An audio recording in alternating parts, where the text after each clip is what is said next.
In this regard, Michael Kless speaks for much of Buffalo. He is chief engineer at the Electric Tower, the Washington Street landmark owned by Iskolo Development.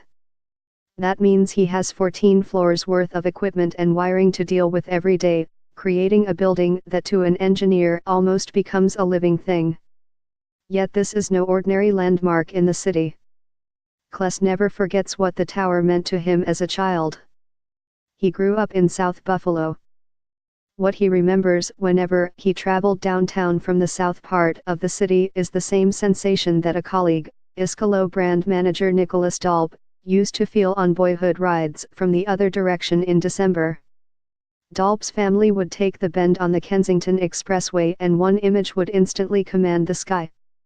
The Electric Tower, often known then as the Electric Building, burned red and green in the night, a compelling symbol that signaled one thing to countless Western New York children.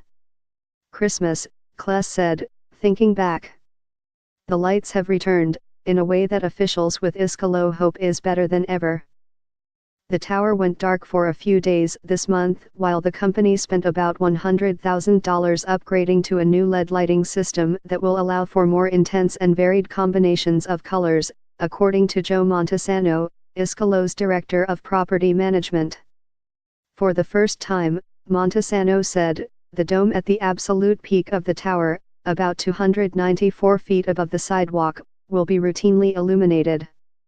Last week, to reach that peak, Dalb, Kless, Montesano and Glenn Eisenhut, another colleague, led us to a door on the 14th floor that opened onto a concrete auditorium, unused for many years.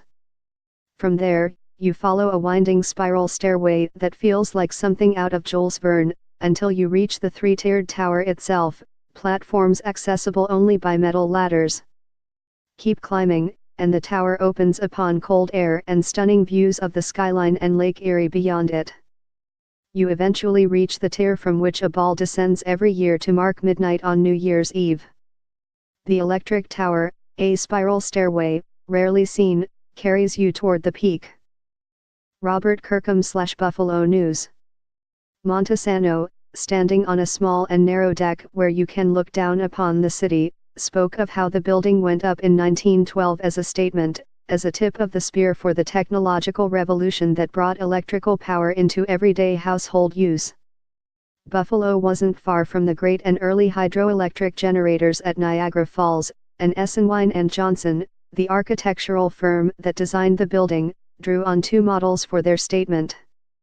They were inspired by the ancient, three-tiered lighthouse of Alexandria, and also by the original Electric Tower, a beautiful and temporary element in 1901 at Buffalo's Pan American Exposition.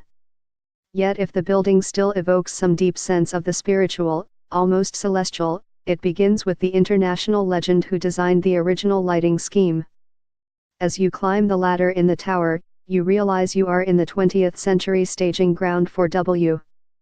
Darcy Ryan, called the father of illuminating engineering by Chris Hunter, a historian and curator at Schenectady's Museum of Innovation and Science.